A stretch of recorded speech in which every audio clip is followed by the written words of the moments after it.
Hello and welcome to the CFB Super Show, brought to you by the FTN Network. I'm your host, Walter Waddell, aka Dub Deuces 85, joined by my co-host, partner in crime, and co-pilot on this journey that is college football, Jake Kucheck, the man, the myth, and the legend. We're West Coasters over here, 9 p.m. on the West Coast. Appreciate you guys over there on the East Coast staying up late with us while we hang out in our covered wagons.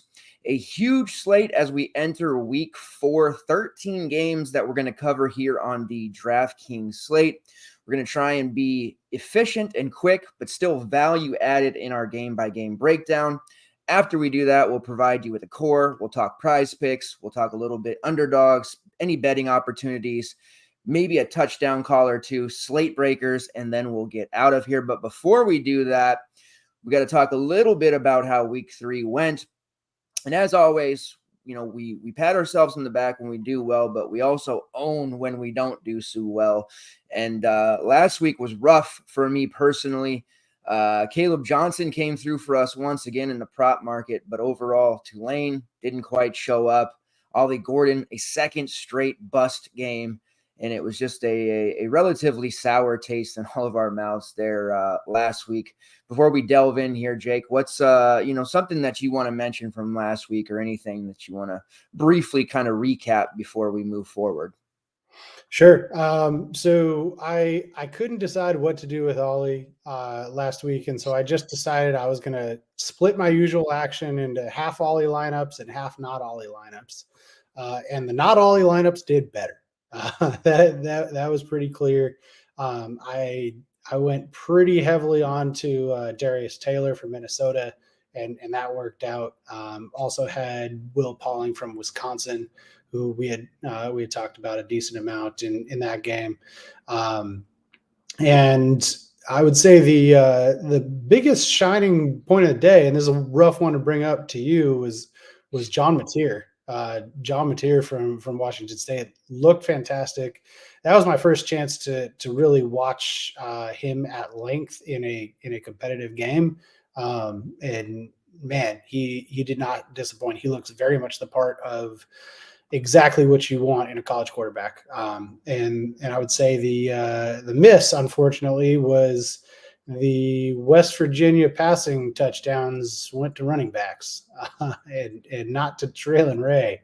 So, we didn't get our big Jaylen Ray game that I was hoping for at 3% ownership, but can't get that every week. Overall, the non-Ollie lineups did very well and more than made up for the Ollie lineups that we entered. Nice. Yeah, that was kind of like an evil cherry on top for me, losing the Apple Cup.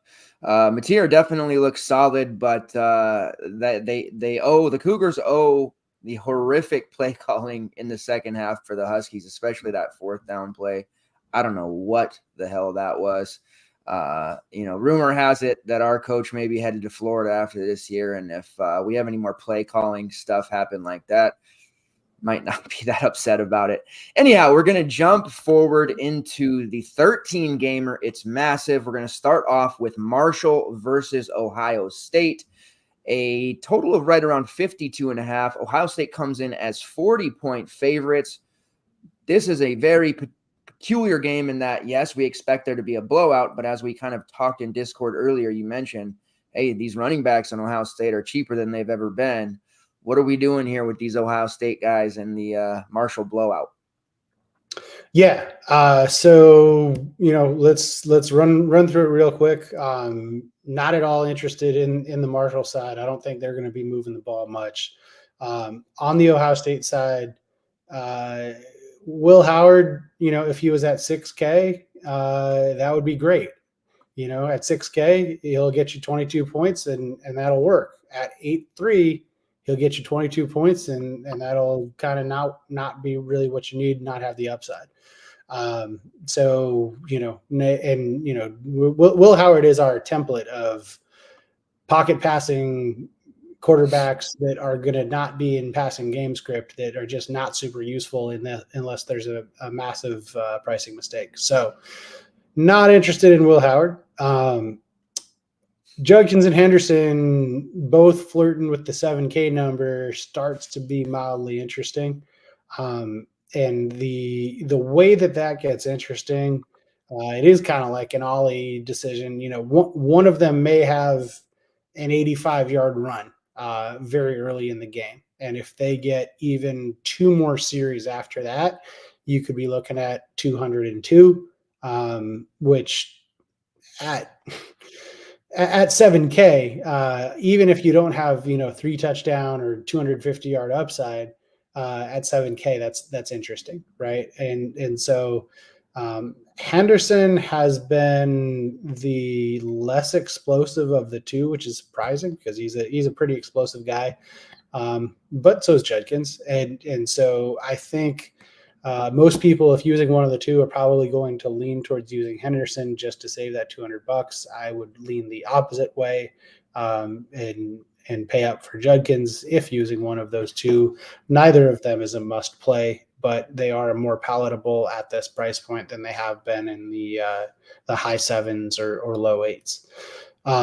Should also mention that James Peoples has been getting the mop-up work and has been pretty dynamic so far.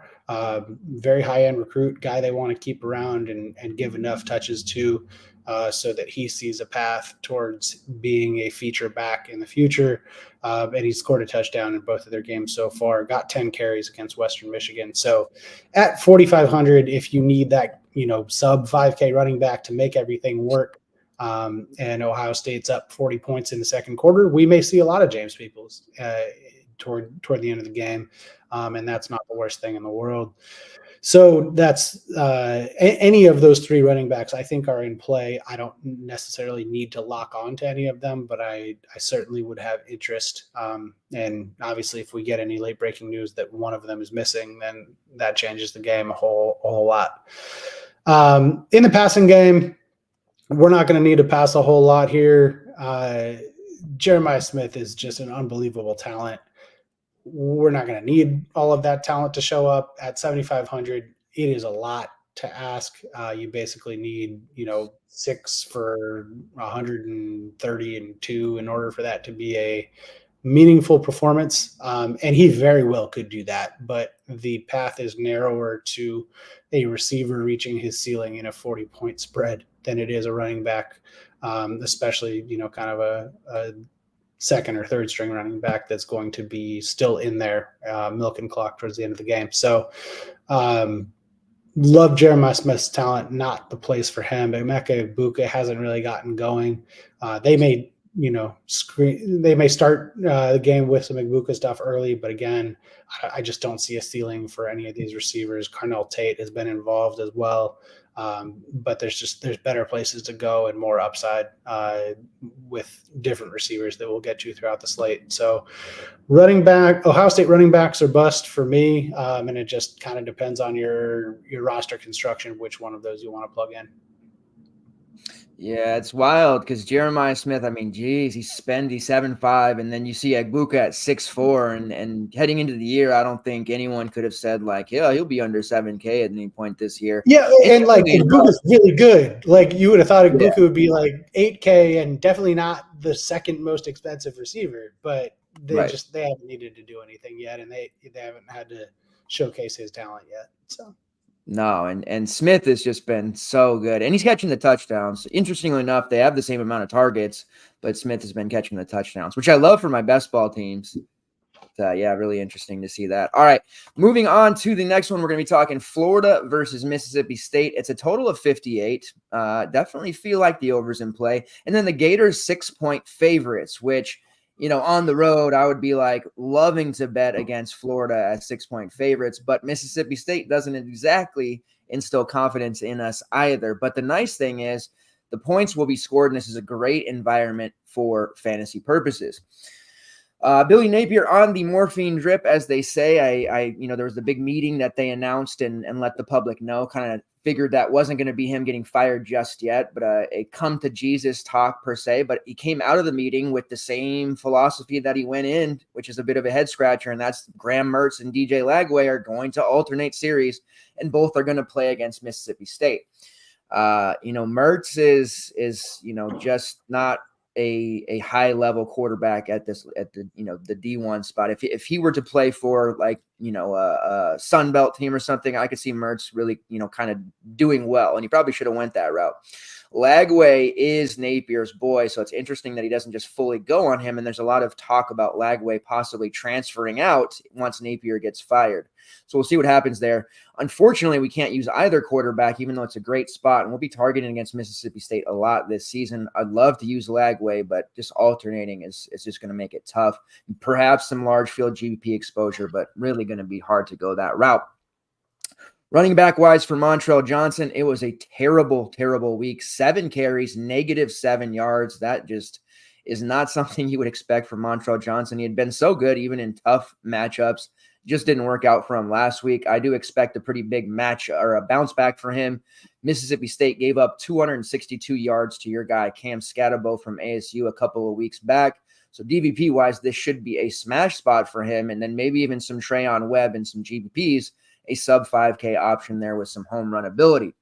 In the wide receiver room, Eugene Wilson, who missed the last game, he will be out for this game as well. And then news came out just a couple of hours ago that he had some a meniscus surgery. Now, they didn't say if it was a repair or if it was some kind of removal. Digging into that a little bit further, if it's a true repair, the season is done. If it's a removal of sorts, then the timetable on something like that is 3 to 6 weeks. I don't envision Eugene Wilson playing. I'm going to go out and say that he doesn't play again for the Gators this year or ever again. I think he'll be in the transfer portal by the end of the season, if not sooner.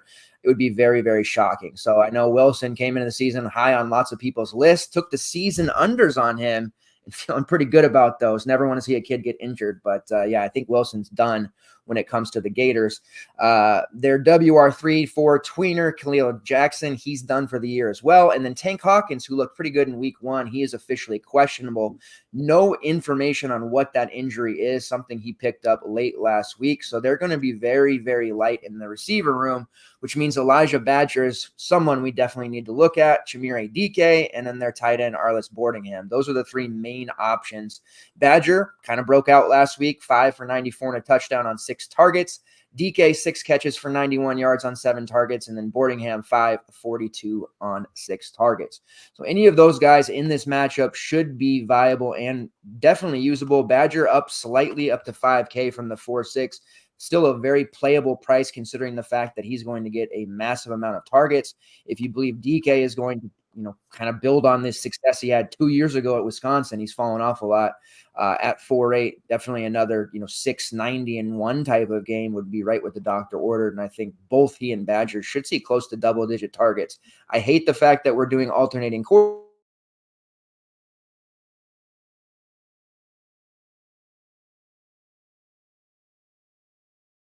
Find a stack. On the Mississippi State side, Blake Shapen. He's off to the best start of his career, 834 passing yards. You dig into his previous years at Baylor and other places that he's been. He's thrown for about 2,200 yards for the entire season. He is pacing to destroy that. 7 touchdowns as well, 70% completion rate. He is playing very well. High volume pass attack. And what's happening is Mississippi State's they're giving up a ton of points, and they're getting to throw the ball a lot. Their running back room is mediocre at best, and they're relying on Blake's arm, not his legs, which is also quite shocking. So he's definitely in play. I would have liked to have seen him be a little bit cheaper because his matchup against kind of the listless Gators should be good, but he's priced at 8K. I'm a little bit uneasy about that, so I don't know that I'll actually get there. Have some exposure on Underdogs and a few other places there where I'm looking at some props, but I certainly have interest in his weapons. Go through the running back room real quick. Kevon Lee, Davon Booth, and Johnny Daniels sharing that. I don't have any interest in those guys. Daniels is somewhat interesting at 4.3, and I think he'll ultimately be the guy for them. But we want to look at the receivers and the tight end. Kevin Coleman leading the team right now with 16 catches, 268 yards, 3 touchdowns on 20 targets. He is your bona fide WR1. And then you have the tight end special, Seydou Traore. 8 catches for 73 yards, no touchdowns yet, but he has 15 targets. The first game was pretty horrible for him. He missed last year, had some injuries, had to sit out before the old transfer rules were abolished. He's only priced at 3.7, and this is not a touchdown dependent tight end like we had with Bauman last week, which didn't work at all. Kind of trying to stay away from the touchdown dependent players where possible. PPR wise, Tradeor at 3.7 certainly can deliver us anywhere from 8 to 10 points. I do like him on his own. I don't know that I'll go with the Mississippi State stack by any means in Maine, but I certainly like a few of these pieces, and Traore is one of those guys who can give us some solid salary relief. Other options to consider GPP-wise, Jordan Mosley, 12 targets, 11 catches, 183 yards, and then the big play threat, the youngster, I believe he's a true freshman, Mario Craver. He's only been targeted 8 times, but he's turned that into 5, 130, and 2. They really like him. They want to get him more looks, and in this Florida game, they're talking about featuring him a little bit. See if that happens, but this is certainly an interesting game. GPP-wise, large field, I think it's going to be very low owned, so a possible, shape-in, 2 of his receivers, run it back with Montrell, maybe Badger, a full stack. I think this one can score. I think it's going well over 58, and I don't think a lick of defense is going to be played here whatsoever. Before we move on, do you want to add anything plays-wise? Love the Craver call. That's right on my alley in terms of game environment and play style and price. So he's a play I certainly have my eye on. Would like to see Mississippi State featured, and this pronunciation always gets me, but Kelly Akarai, the transfer. He was at what, UTEP? Is that right? Yeah, UTEP. Yeah. And he was a beast there, and so we would like to see him be a little bit more involved. 4 catches for 32 yards in their last game, probably in kind of mop up time. So not featuring him as much as I think they could, but super off the wall play and only 3,800. Yeah, it's a good call because he was banged up coming into the year, and it sounds like he's more healthy now. So maybe they give him some more looks. All right, moving on, we're going to go to the Kansas Jayhawks versus West Virginia, a very fantasy-friendly game. 56 total. I think that might be a little low. 2.5 point favorites are West Virginia. Like the underdogs, Kansas here, and I like the over. Great fantasy environment. We got our guy Devin Neal for an affordable price. Tell us where we're going with this one. Yeah.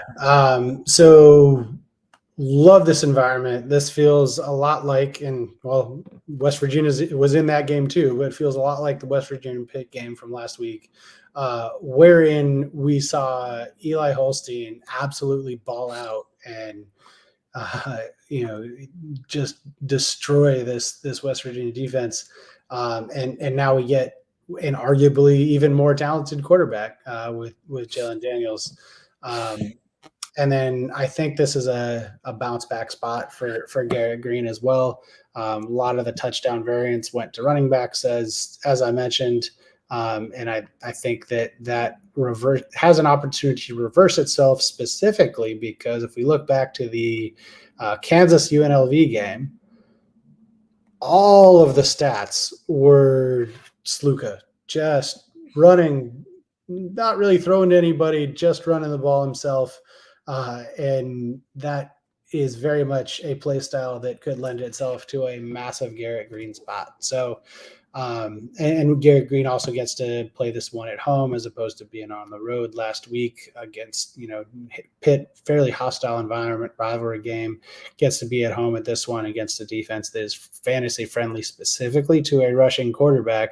I think we could see Garrett Green have a big one here.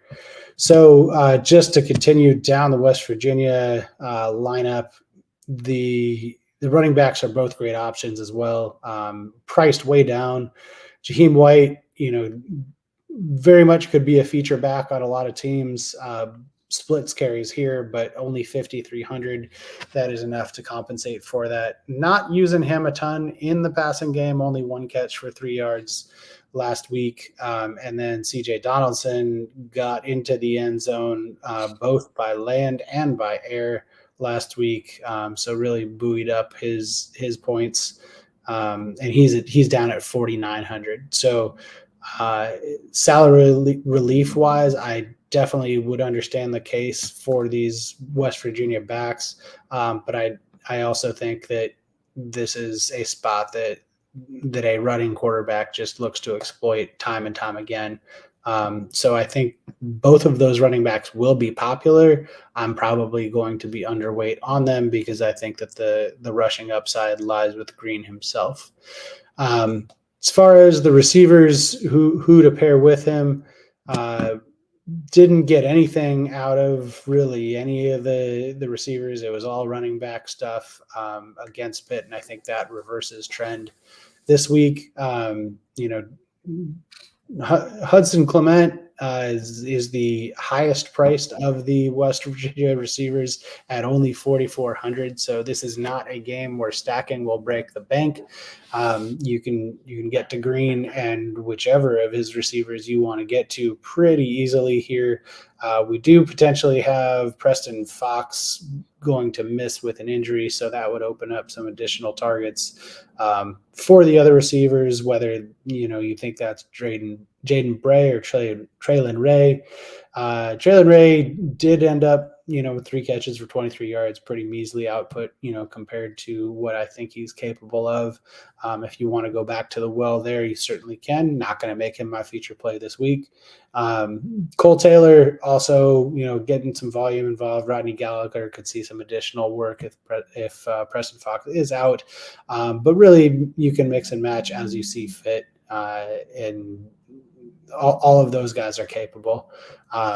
They just tend to rotate a lot, as do the running backs. So really the piece I'm most confident in on the West Virginia side is Green, and you can mix and match the rest of those. On the Kansas side, it was interesting to see the way that Pitt or the West Virginia played Pitt, sold out to stop the run, stopped Desmond Reed from really getting going in the running game. However, he got 50 yards and 2 touchdowns in the passing game. So running back was still utilized, just not in the way we traditionally think of a running back being utilized. It'll be interesting to see how they go about targeting Jaylen Daniels. I think there was not really the expectation that Holstein was going to be a quarterback that had a lot of massive rushing upside, and so they didn't account for that. And he was able to extend plays and make some key plays with his legs when it mattered most. I do think that there's more of an expectation with Jaylen Daniels in doing that, which should open up some more room for Devin Neal. We have not seen the Devin Neal massive explosion game that we know can happen.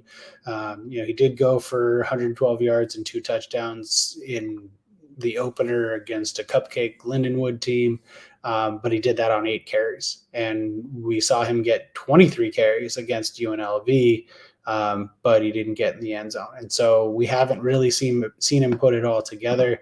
At only 7,400, I think he's one of the biggest locks on the slate for me. I think this is an awesome game environment. They can't key on Devin Neal because that'll just leave Jaylen Daniels wide open. And I think since they were beat by quarterback athleticism last week, that'll be top of mind, and they'll be spying the quarterback and leave some gaps wide open for Devin Neal to just go absolutely bonkers. So when you're comparing Ohio State running backs in the 7K range to a Devin Neal at only 7,400, I think I'm very much on Devin Neal in this one. And then as far as Daniels himself, he is a fine play. If you can game stack this game and get all of Green, Neal, and Jaylen Daniels, very much okay with that outcome. I just prefer Neal to Daniels if only using one of the two. As far as the pass catchers go, it is a little bit of kind of roulette. Grimm is up there at 6,300, and I think he has the talent to justify it, but it's just a question of if he's going to see the volume or if it gets spread out the way that Kansas passing typically does. Arnold also interesting at 4,800. Haven't seen much Trevor Wilson and don't know that I expect to. And then, beyond that, it gets pretty gross. So Daniels, Neal, one of Grimm or Arnold's in the pass catching game, and that's probably it for me on the Kansas side, and then mainly Garrett Green on the West Virginia side. Yeah, love Devin Neal. 7-4 feels pretty damn good. Last week Daniel scored 2 rushing touchdowns that were like the UNLV defense just like parted like the Red Sea, and he just had untouched from like 30 yards out on both. I don't expect that to happen this time, so I think Neal scores the touchdowns for us. So I'm all the way in there as well. All right, moving on, we're going to talk about Houston and Cincinnati. The Bearcats 3.5-point favorites, total of 46.5. Now, some books I just saw -5 on the opening, so I didn't feature that bet this week in my free articles, and I got a little bit like sketched about it because it felt like Cincinnati -3.5 is like an ultra lock. But then I looked at our FTN model, and there's like an 8 or 9% edge to Cincinnati. So I don't feel so bad about taking that number. I'm really not on Houston whatsoever this year. I knew coming in it was going to be kind of a struggle for them. Donovan Smith has that rushing upside and athleticism, so there, was some interest there by the masses, but he's very, very limited, I'd say. He's definitely struggled this season. He did score 3 times last week against Rice, 1 passing, 2 rushing touchdowns. So there's that. Their running game is awful. They have 3 different backs they use. Parker Jenkins and Stacey Snead are names that you'll know. They haven't done much. Rashawn Sanford did rush for 71 yards last week, but again, that was against Rice. As far as the receivers go, Mekhi Muse leads the team with 15 targets, Joe Manjack with 11, Stephen Johnson with 10, and then their tight end Malik Carr has 10 as well. So those are kind of the names to know, but Houston, for me, really not high on them whatsoever. It's the Cincinnati side that I'm mostly interested in. Brendan Sorsby's okay. 63% completion rate, 867 yards, and 6 touchdowns. He's also scored 2 touchdowns as well, but his fantasy output has declined over the last couple of games. So I'm not really looking to him as a main team option. He has great weapons and certainly think he can get there in this game, but it's another one of those situations where price-wise, I'm not super enamored. 7.3 is fair, but if he would have been below 7K, I might be a little bit more interested. Definitely love Corey Kiner at the 5.2 price point. We're getting a lot of good running backs on this slate once again, certainly leaning towards a multiple running back lineup, 3 to 4 easily. Corey Kiner, primary back. The first game, he was rough, right? But he's eclipsed 120 plus yards in each of his last 2 games. He's now up to 326 yards for the season. Certainly a good spot for him going against Houston. I think defensively, Houston is a little bit better than people probably realize, but I don't expect them to do much with Kiner. I think he obliterates that 5.2 price point. They do have the former Ohio State transfer Evan Pryor as his backup, just a home run hitter. He's got touchdowns of 64 and 65 this year. And he's not necessarily cheap enough at 4.2 to really take that shot, I guess, if he was like in the 3.5 range perhaps, but something to be aware of that could steal a carry or 2 or a touchdown from Kiner, but definitely the one to look at. And then as far as the receiver room goes, it's fairly easy. It's very concentrated. Xavier Henderson's getting all the targets. He has 35 targets so far through the first 3 games, which is massive, massive volume, 11 plus in every single one. 22 catches, 292 yards, and a touchdown. And then you have the tight end Joe Royer, who is really playing well. And heading into the season, when the top tight end lists were coming out, there wasn't a lot of Royer talk, but he's easily a top 5 or 6 guy right now, statistically speaking. Second on the team with 18 targets, 11 catches, 166 yards, and 2 touchdowns. A very popular tight end on Underdog this week in those Battle Royale drafts. So you can definitely look to him as a one-off type of play. Henderson is fine. He's 6'7", more of a, I'd say, like a luxury type of play. I don't know that we're going to be able to get there. We have the value at running back to do so. But I would personally like to go to Kiner, who I feel comfortable with his volume, as in he's going to get 20-plus touches. He'll get a couple of targets. He'll get his 20-plus carries. Just very, very safe at that 5.2 price point. And even in the game against, it was not even a blowout against Towson. It was kind of they were in control and never really in danger of losing. And he only had 7 carries, and it still had 51 yards. So even though it was like a struggle game for him, technically, it was only because he had the 7 carries, and his YPC was 7.3. So he's been very solid since week 1, rocking this YPC of 6.8 on the year. Very confident in Corey Kiner performing here. And I almost feel like he might get a little overlooked just because there's so many running backs that we can look to. And I think people are kind of prisoners to the totals sometimes when it comes to those Vegas totals. And this is one that I think people are going to just imagine as a defensive struggle. And I just don't know that I believe that's going to happen. So Kiner for me as a main team look, and then I'm kind of treating everyone else's GPP look. But if you want to go to Joe Royer, I certainly don't mind that at all. Is there anything you want to add before we move on here? No, pretty much covered it. I think Houston might struggle to move the ball, but I think Cincy can kind of do what they want, and they'll help buoy that total. So I like the Cincy side of that one a lot.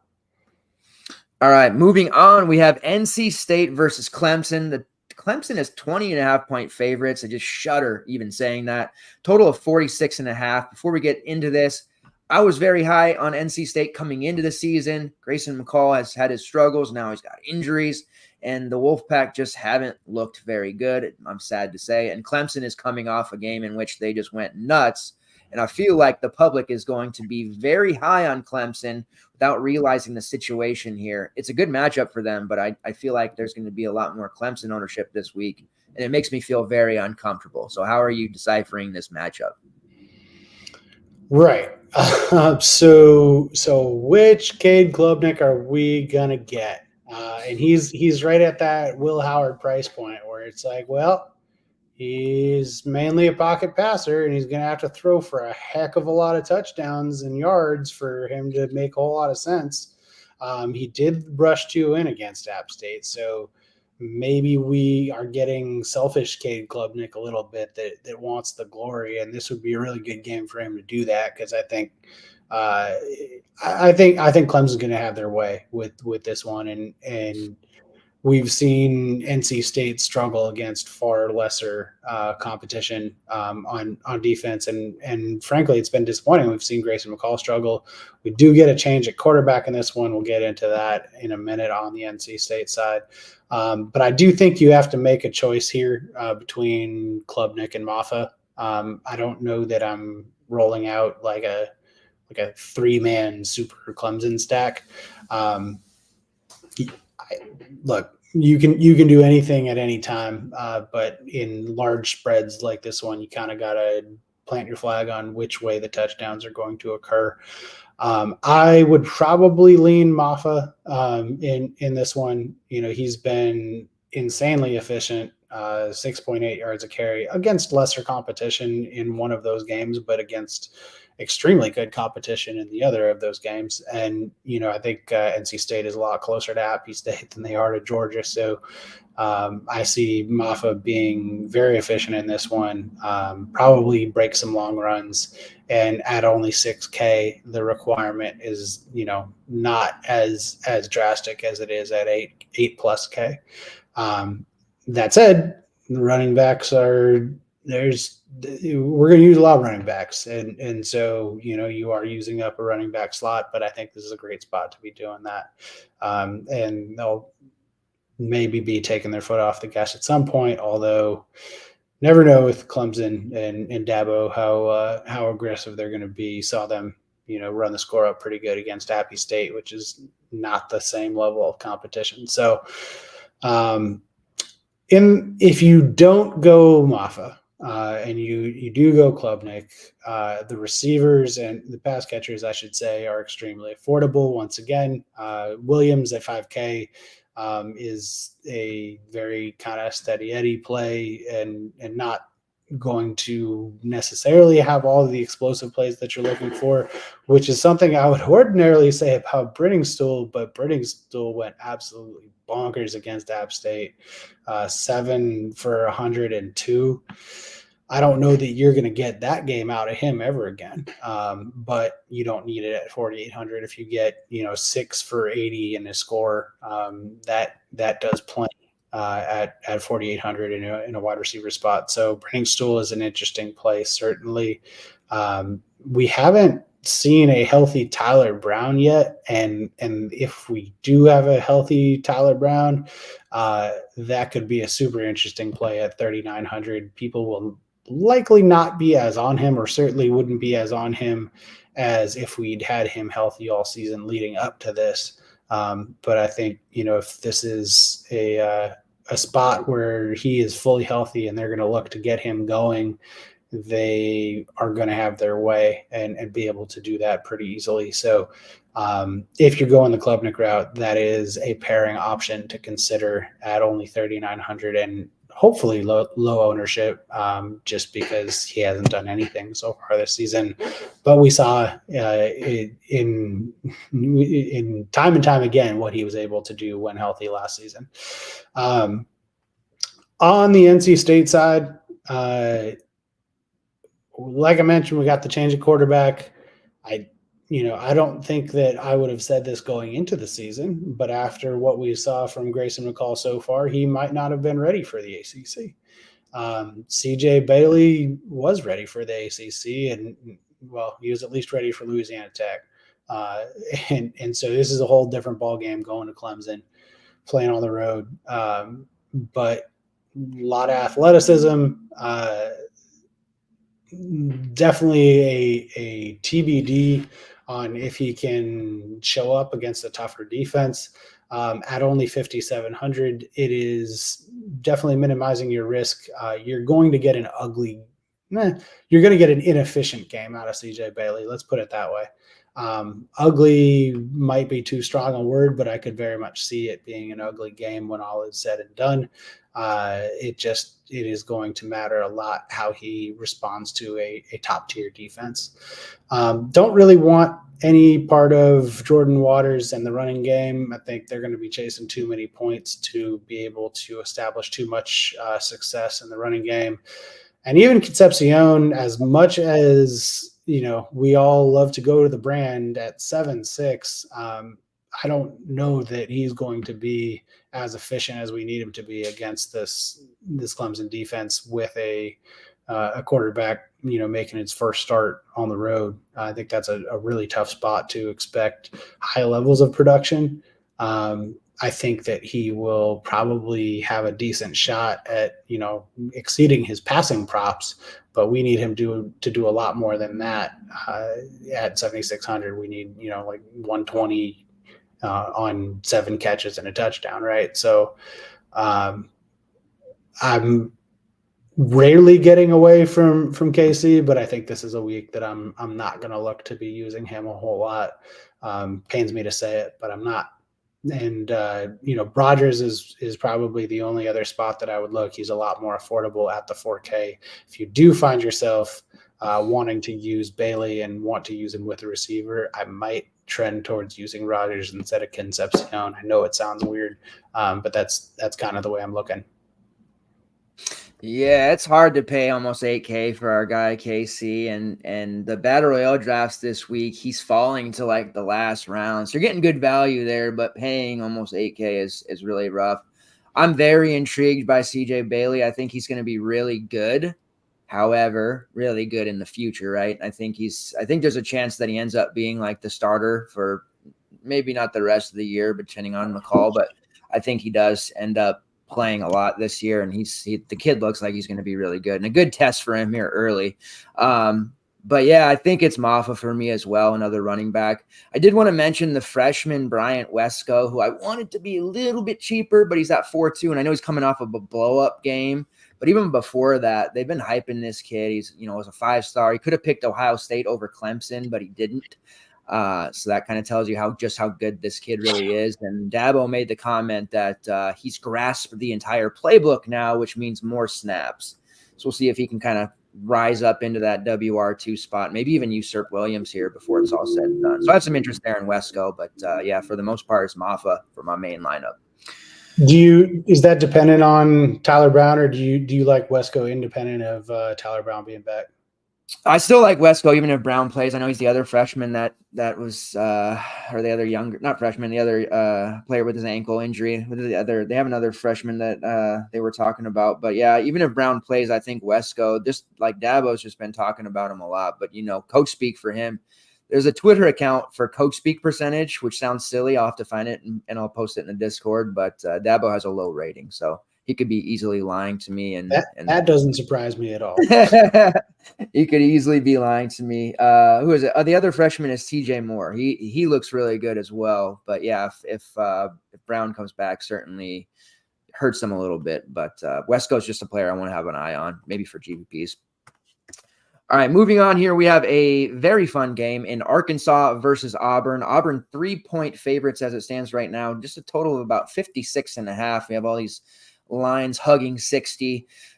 Certainly have to have exposure to this game. I think it's going to be relatively popular, starting with Jaylen Green, who, we mentioned all those guys in the 8K range that are just kind of okay, but you have Jaylen Green here at 7.5, and I think that means he's going to be relatively popular, and we'll have start to have some ownership ideas tomorrow evening and, of course, for the Saturday morning show. But Jaylen Green, to me, seems like the one I want to go to for the most part. I know at Auburn is a bit tricky, but I think his rushing upside just makes him a really strong play at 7.5. And, I mean, you look at the game against UAB, closer than they probably expected. He only completed 11 passes, but still almost put up 30 fantasy points because he rushed for 96 yards and 2 touchdowns. So we know Green coming into this season from Boise State, he has that elite rushing upside. The running game for Arkansas is very, very strong with him and Jaquin Jackson, and then he has the weapons around him to produce as a passer as well, which we saw against Oklahoma State in the overtime game that they dropped when he threw for 416 yards. So the price of 7.5 for me on Jaylen Green, that just feels like I'm going to be locking him into the main and many other lineups. You look at FanDuel, his price is 10K there, which is much more in line with where he should be. So that 7.5 price point, and granted, they're a little bit different pricing structures there, but that's just a big difference there. Looking at Jaquin Jackson, man, it was really maddening in that Oklahoma State game because we talked him up on that show, but we were all over Jaylen Green, which is kind of the case for me this week. But you can obviously use them both together. He's rushed for 140 yards in back-to-back games. 15 carries is all he needed to do it against UAB, 24 against Oklahoma State. And he had the 100 rushing yards on only 8 carries against Pine Bluff in their 70-point shellacking of that team.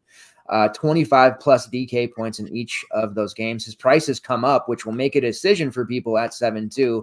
I'm happy to say, because if he was like mid 5K range or 6K still, it would be kind of silly. So at least at 7.2, we know it's going to keep his ownership somewhat down. And I think most people are going to be going with the Jaylen Green spot there, and perhaps even Andrew Armstrong, who we'll talk about in a second. So I think we get a nice bit of leverage in non-green lineups, and I do think you can pair those two together. It's something that we've talked about for many years with college football. Not so good in the NFL level, but in college football, you can definitely run the quarterback and the running back together. And the amount of times that Arkansas is running compared to passing is very high, so you can get away with both of them. Jackson did pop up on the report with a probable. He went straight from nothing to probable, which kind of gives me a little bit of a worry. So I'm keeping an eye on that. It doesn't sound like it's anything too serious, but I just don't want any tomfoolery or shenanigans happening on Saturday morning there with Jackson. So we'll keep our ear to the streets there. Rashad Dubinian would be really interesting at 4.8 if something happened with Jackson, but he's really happy to be out of Utah, I can imagine, because he's getting all of the carries that he could possibly want and showing out. As far as the receiver room goes for Arkansas, some strong options. You have Andrew Armstrong, who has shaken off any talks of being banged up or any ailments. 26 targets to lead the team, 18 catches for 301 yards. Needs that touchdown, still hasn't happened, but it should soon. Tyrone Broden, formerly of the MAC, 21 targets, 7 catches, 101 yards, and a touchdown. He's been really good. You have Isaiah Satania, 7 catches for 128 yards on 12 targets. So 3 really good options there. And then the tight end, Luke Haas, more touchdown reliant than you'd like. Only 7 targets so far, 5 for 88 and 1.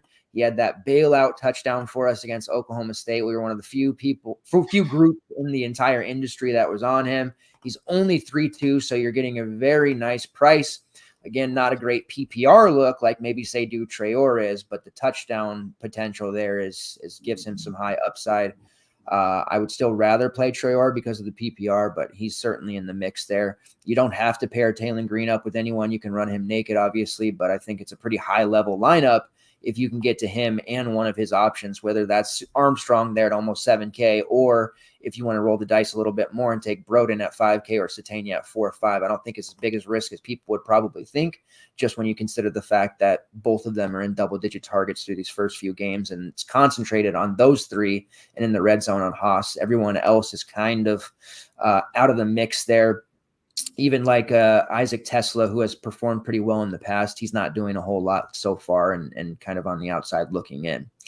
The Auburn side, it was really, really weird to me, and I know it's probably odd to you as well, that Cal slate with Peyton Thorne, he ended up being like 40% owned, and I know he racked up a huge amount of fantasy points the week before against a low-end competitor.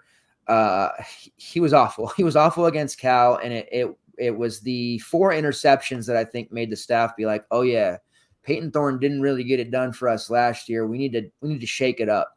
They go with the redshirt freshman Hank Brown, and he does pretty well against New Mexico last week. 17 of 25, which you'll take all day long, 235 yards and 4 touchdowns. He is priced at 7K, so it's a little bit tough to sit here and be like, 7K. Jaylen Green, a more known commodity at 7.5. Can we find the 500 to play Brown? I think to play Green, I think we can and should. But I think Hank Brown is going to be a really good option for this Auburn team. For me, it's another running back, though, and there's a million of them as usual. Jarquez Hunter, he's only priced at 6.3, which is a little bit too low for me personally. Had him in props-wise. He did really good, 20 carries. I was waiting for a blow-up game from him. Peyton Thorne was destroying any value that Hunter had because of his poor passing and quick 3-and-outs. The fact is that with Brown, they're going to be much more efficient, I think, going forward, and they're going to give Hunter the ball 20-plus times, which they really should. It's inexcusable for them not to. A close game against Cal, the fact that he only had 12 carries. Overall, he had 16 touches because of the 4 targets. Totally inexcusable. Hunter is a total stud and one of to me, a top 5 running back in the SEC, which a lot of people would probably disagree with. But 6.3 is just going to be way too cheap for me. When you go back and look at Arkansas games, they did a nice job on Ollie Gordon, but I'm not too fearful here. It's also 4K cheaper than we would usually pay for Gordon. So I think the fact with Hunter catching passes as well, he's just far too valuable there for me. And then as far as their receivers go, Lambert Smith has shown some pretty big blow-up situations. Cam Coleman is questionable, so it does make those targets more concentrated.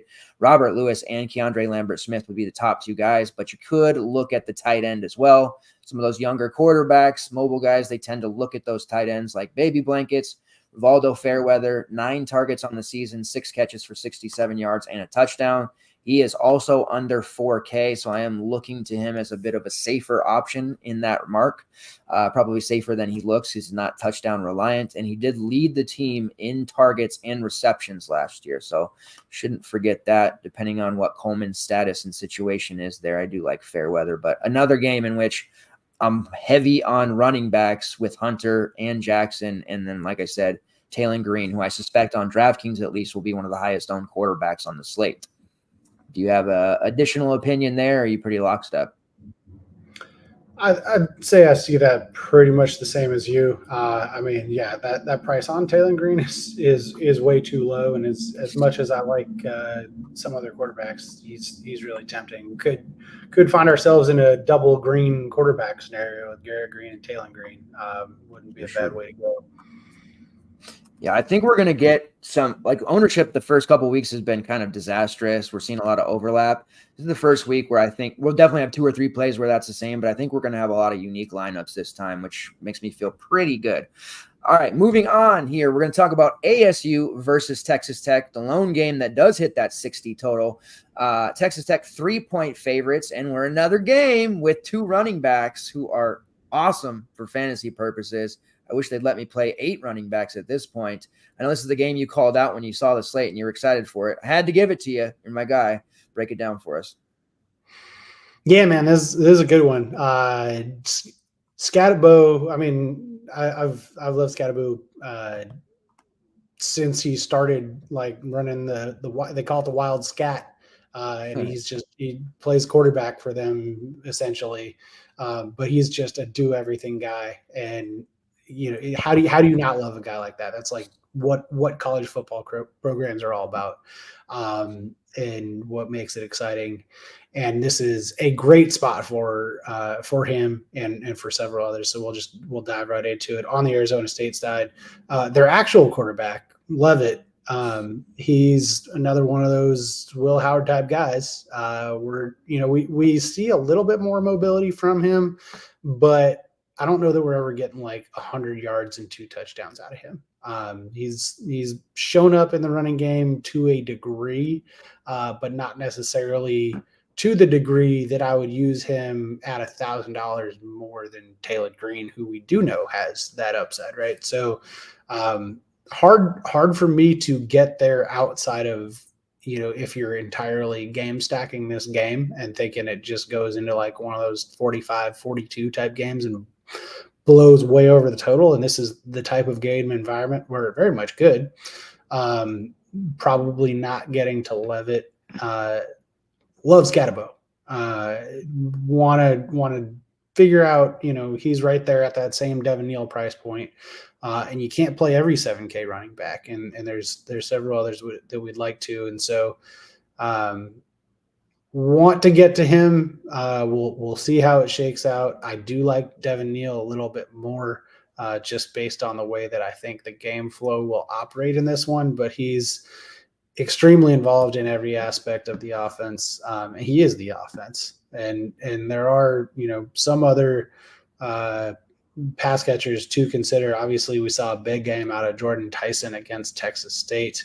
That was really the only blow-up spot that we've seen from him. We haven't seen a whole lot of consistency overall in the Arizona State passing game, mainly because they just let Scatterwood do his thing. And, we've seen Shimon Mater get in the end zone a couple times.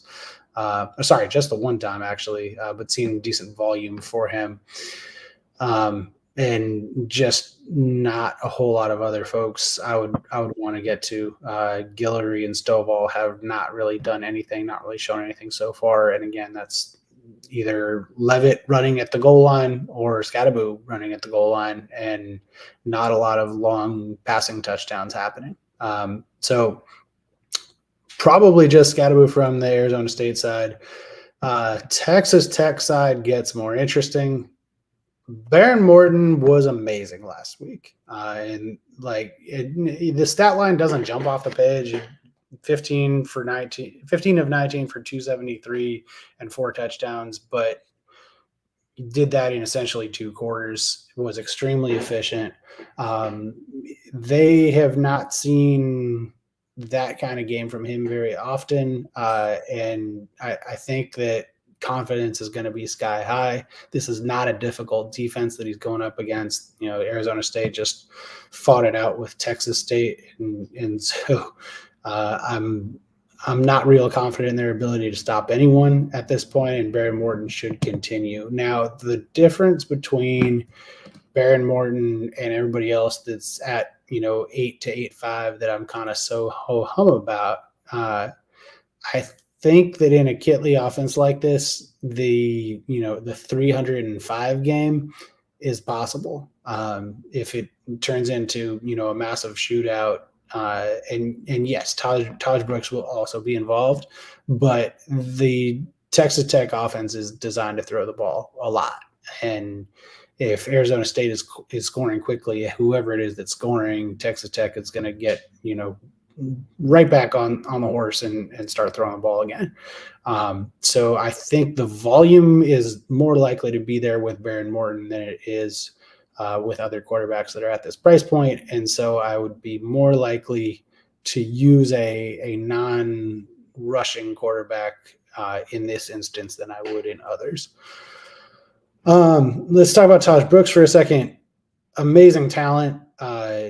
He, I think, is going to be fully healthy. And importantly, Cameron Valdez is going to miss this one with an injury. So with it being a competitive game, we're going to see a lot of Taj Brooks. He may have some usage in the passing game as well. We have not seen him be a high volume receiving back, but we do know he's capable. So he's again another 7K, actually closer to 8K running back. So we got to make some choices here, but very much viable.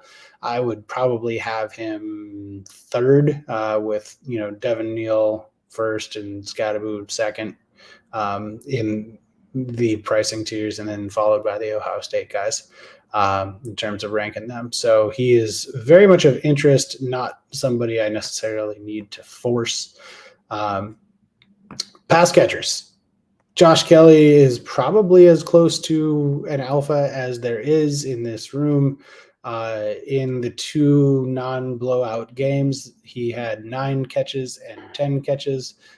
So not 9 or 10 catches total, but 9 and 10 catches in each of those games. So 19 catches over his first 2 games, and then they didn't really need him against North Texas, and he only went for 236 and a score.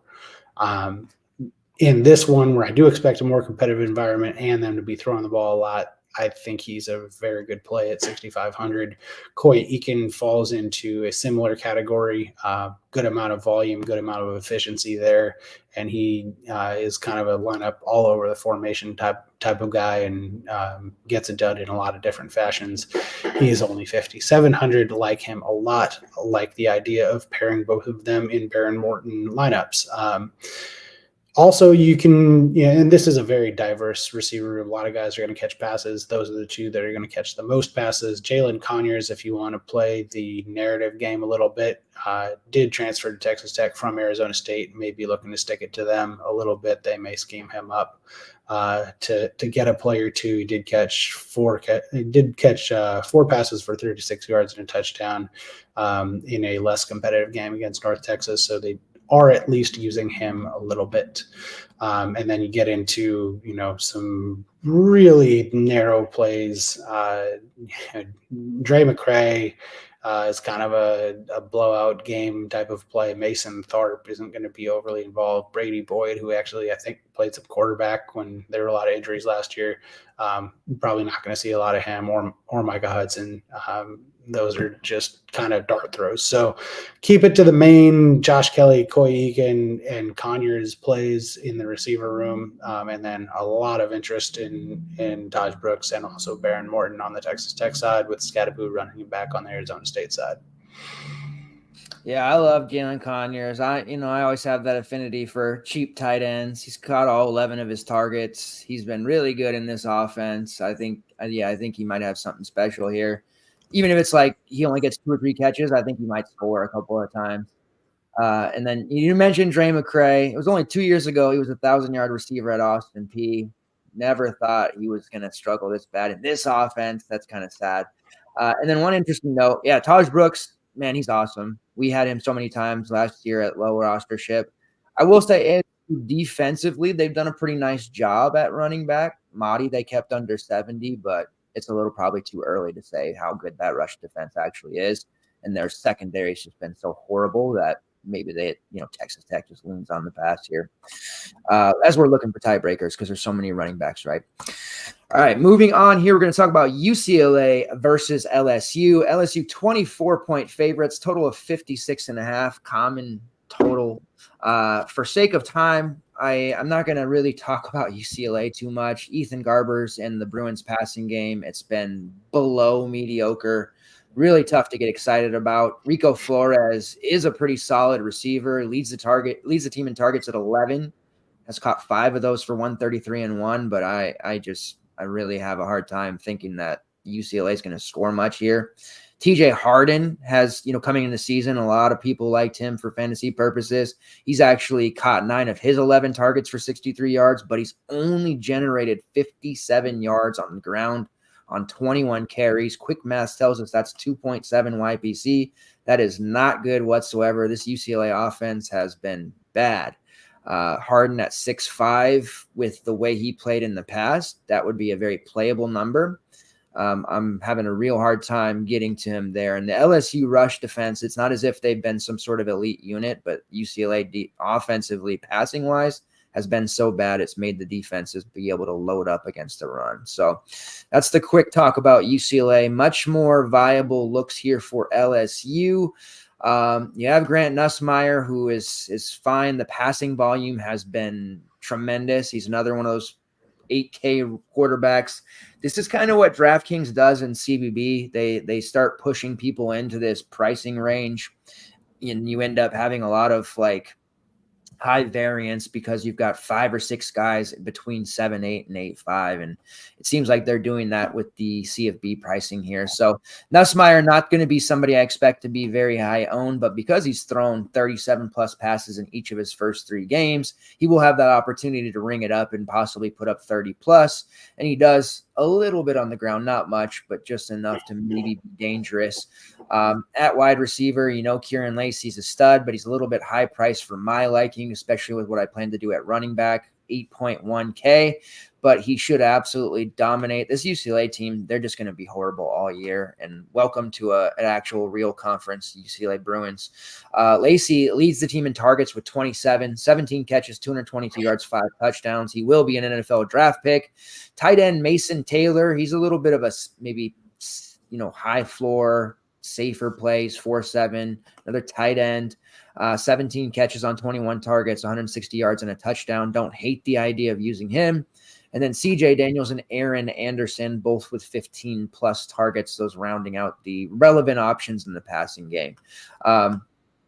The running backs, go figure, is what I want to talk about here. LSU, they've really had a maybe the last 2 seasons, no viable for fantasy purposes running backs, and they haven't gotten a lot of production at that position in quite some time. It looked like John Emery finally in year 6 was going to start doing something, but then he got hurt again and he's done for the year. And that kind of left us with Josh Williams, who doesn't really do much with his carries. And then there was a lot of excitement for some with the youngster Caleb Jackson, but he hasn't done a whole lot either. And that allowed the freshman Caden Durham the opportunity in a very tough game on the road against South Carolina in a defense that's legit. And he produced really, really well. 11 carries, 98 yards, 2 touchdowns. He even had a reception for good measure.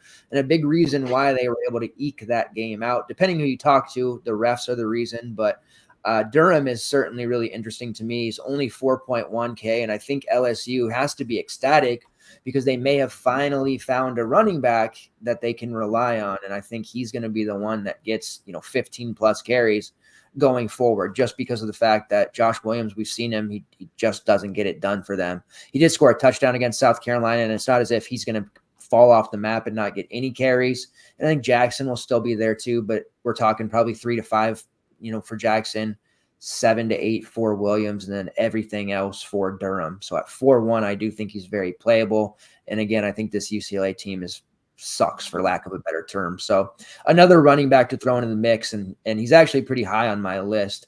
Disappointingly enough, on the Underdog slate, he wasn't available. They didn't put him in the player pool for whatever reason, so couldn't use him there. But I'm going to have a healthy amount, I think, of Caden Durham this week. Before we move on, do you want to add anything to the mighty UCLA Bruins or LSU? Nope, nothing on the UCLA side for me.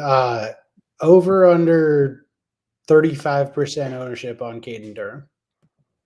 Okay, that could very well be, yeah. Are you over or under 35%? Oh, I thought you were, I under, but it depends. You don't think he'll be like super chalk on this? I think he'll be in the 20s. Maybe I just, because of how many options there are, maybe I'm not giving people enough credit with all these running backs, but it would make sense. I think people are maybe a little gun shy. It's only one game, right? But it does seem like he's going to be the guy. I'd say maybe 25. I'll go 20-25. I think it'll be under. If he's a feature back against UCLA at 4,100, like he should. Is he? Yeah, but I guess you could be right. You could be right. I just don't want to get baited into a situation where he ends up getting 7 carries for 40 yards. Yeah. Oh, yeah, exactly.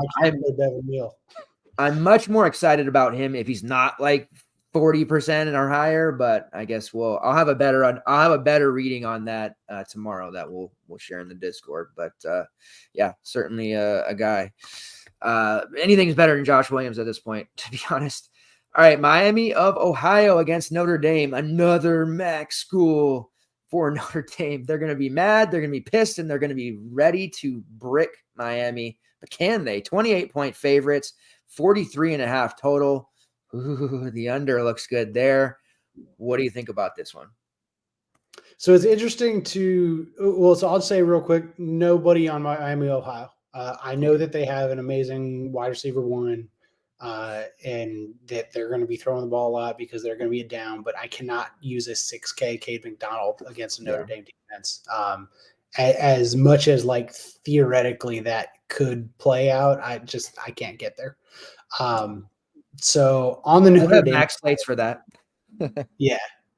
On the Notre Dame side, DK was very quick to realize exactly what's going on in Riley Leonard's head, which is Riley Leonard is like, screw this, I'm doing it myself. That was the mentality all game against Purdue. And so he's right at that 7-7 price range where a lot of our other Russian quarterbacks are. It's not going to be a competitive. Well, I should say it shouldn't be a competitive game. We know what Notre Dame's capable of so far this year against MAC teams. So it might be a competitive game, or at least more competitive than you might think. But even if it's not, Riley Leonard could just say, okay, well, I'm going to run the ball 20 times and get, 150 yards and 3 touchdowns again. And so I don't know that I would write Riley Leonard off as quickly as I otherwise would, given how he's kind of taken over and become the self alpha of this team. And I don't know that's a great way to play football, but it's certainly good for DraftKings purposes. So he's somebody to throw in the mix with the Garrett and Taylon Greens of the world in terms of rushing upside at that below 8K price point. As far as the running backs, they dynamically priced them down quite a bit. I think Love and Price were in like the high 6s, low 7s in weeks past, and they're at 55 and 45. I can't really in good conscience get to either of them because I know what's going to happen with Riley Leonard and him wanting to run all the touchdowns in himself. At the same time, Jeremiah Love at 5,500, I mean, he did a lot of damage on 10 carries, 10 for 109 and a touchdown. But you're really capped on your upside, and you're not going to get anywhere close to the same upside you would get with a Neal or Scattaboo or even Maffa with either of these Notre Dame running backs, because the quarterback's just taking it in so much. And then the passing game is just, it might as well be non-existent. They're not doing a whole lot of that. They're not going to need to against Miami, Ohio. And Riley Leonard, even when they call a passing play, he's probably not super interested in passing. So it's mainly Leonard. And then, if one of the two running backs gets ruled out, then maybe you get interested in one of the running backs. But Leonard in a large field GPP play for his, let's call it, selfish nature in hogging all the touchdowns. Yeah, and heading into that game, it was like, man, we just can't even, consciously use Riley Leonard because he's not playing like he did at Duke. And then, he turned around and played like he did at Duke. And the carries have been there. It's just he hadn't found the success that he did there. And the prices, like Jadarian Price was like 7.3 to start the season, which was hilarious considering he wasn't even like the RB1. I like Jeremiah Love quite a bit, but we have such a strong group of running backs in our player pool that, it's going to be tough to get there. I think they'll both get like, I think Love will get around 15 to 18 fantasy points. I can't say the same for Price, but so many running backs, I think, hit that mark. We're going to need to be shooting for 20 plus on our running backs. So that makes it kind of tough there.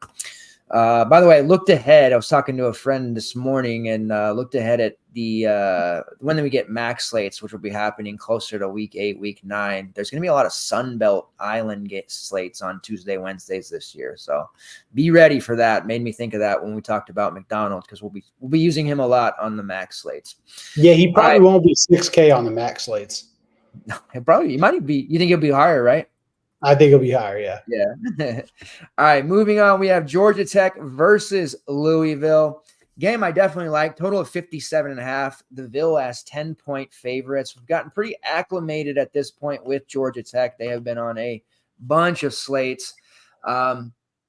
Quick just rehash of Georgia Tech. So I'm not that excited about them for this game, honestly. Haynes King has done very well, 962 yards, 6 touchdowns, 148 rushing yards, and another 3 on the ground. So he's definitely been solid. But again, another one, like the bucket pricing that DK does, he's 7-6. Can we use him over Jaylen Green? Probably not. He had that really big game against Syracuse. That one turned into a offensive just bonanza. But otherwise, he hasn't necessarily been that impressive. And I think more often than not, he probably kind of sails into that 22, 23 range, which is fine. However, this game definitely could turn into a higher scoring one like it did against Syracuse. I'm just not prepared to bank on that, especially since the touchdowns have been going in his favor right now, and Jamal Haynes has been left on the outside looking in. That could easily switch the other way. And I know the second I try to go to Haynes King and above some of Jaylen Green, Garrett Green, some of these other quarterbacks really like, that'll be when Jamal Haynes wakes up and finds a 3-touchdown game like he did, 2 against FSU. So Haynes has been kind of phased out in the last game because of blowout. Syracuse, he really struggled, and I ended up being pretty high on him then. The price is intriguing at 6.2 on DraftKings, so it is definitely worth considering him and having him in your player pool, but I don't know that he ends up being a main team look for me. And I think that this Louisville team is going to kind of set the tone for the rest of the ACC season and kind of show us that they're not a team to be trifled with. I think they'll be a much better than maybe people were expecting on the defensive side of things. As far as their receivers go, it's kind of a 2-horse race. Malik Rutherford started the season hot. Eric Singleton has started to wake up. Both of them have 24-plus targets, over 250 receiving yards. So those are their main 2 weapons. The tight end, Avery Boyd, has 14 targets, 11 catches, 133 yards, and 2 touchdowns. That's the relevant looks there. On the Louisville side, we have Tyler Shuck. Not Schaff, but Shuck. And he's been very good so far. Just a couple of games for Louisville. The main thing here, knock on wood, is that Shuck stays healthy. He tends to have these early season, breakouts, and it looks like he's going to be big, and then unfortunately he gets hurt. Completion rate of 68.4%, just under 590 passing yards, 6 touchdowns, no interceptions just yet. A good test here against the Georgia Tech defense, but I'm certainly on board with looking and using him. He's only priced at 7.2. He's probably the kind of borderline main team for me. You see, he has had some pretty decent, solid games. Nothing that's really jumped off the page, but he's kind of just consistently churning out those mid-20 scores.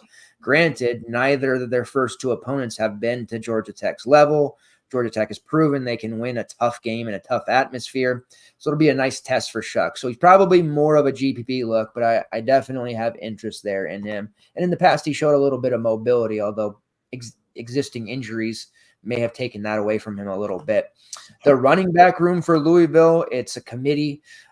Maurice Turner, Kewan Brown, Isaac Brown, and Duke Watson. They'd also have Don Chaney in that mix, but he's dealing with a high ankle sprain. So we don't need to worry about the running back room. We have too many favorable situations. There's at least 7, maybe even 8 running backs that we really like and have to make some tough decisions on. No need to mess with this running back room. You'll see some pretty high fantasy point per game numbers for these guys, but keep in mind, they were blowouts. They got extra carries. I do think Turner's going to be the one that gets majority of the carries in a close game, but he's not really a factor for me at 4.2. The receiver room, it is very concentrated. There's some good names here, but the name to know is Ja'Cory Brooks. Leads the team in targets with 13 catches for 172 yards and a touchdown, and he is only priced at 4.8, a mistake by DraftKings to be sure. We have all these other kind of speculative values in that range that are just okay, but Ja'Cory Brooks, the number one guy, the apple of Tyler Shuck's eye. You look at the targets for Louisville. The next closest is Jadon Thompson with 6. He's done good with those, 5 catches for 86 yards and 2 touchdowns, but everyone else is at 4 or less. He is just peppering Brooks. And again, it's been blowouts, so they haven't had to do a whole lot, but there's no reason to think that in a close competitive game, Brooks won't see 10 plus targets, eclipse the 100-yard mark, and maybe even see, somewhere between 8 to 10 actual receptions as well, only priced at 4.8. That to me is as far as receivers go, looking at the different options up top, they're all a little bit pricey. Andrew Armstrong's in a good situation. Blowouts for Jeremiah Smith, KC, quarterback. What are we doing there? I think that's a really obvious look for Ja'Cory Brooks at 4.8. So that's my favorite play in the entire game. I have 1 million shares of him in Underdogs, and I will have 1 million shares of him in DraftKings and everywhere else I can get my hands on. And he is one of my PrizePicks / Underdog plays as well. Looking at the rest of the Louisville receivers, it's just that, with the price of Brooks, there's really no reason to go anywhere else. And if Brooks has a bad game, so be it. It just makes way too much sense to go there. So the rise of Tyler Shuck, are you in on Brooks as well, or where's your head at? Yeah, man, that price is ridiculous. It'd be like, when Thrash was the dude and he was, at like 7,500, it would be like if he was at 4.8 for some reason. It doesn't make any sense. Yeah, and we've seen alphas in this receiver room, granted with maybe a little different coaches, have performed quite well.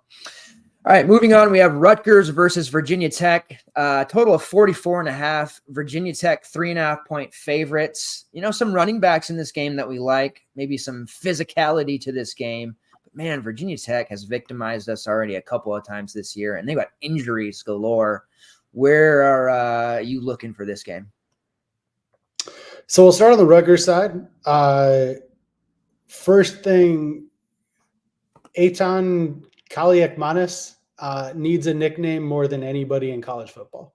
I've seen the Golden Boy and I've seen the Greek Rifle. I like the Greek Rifle. That's good. One. That works.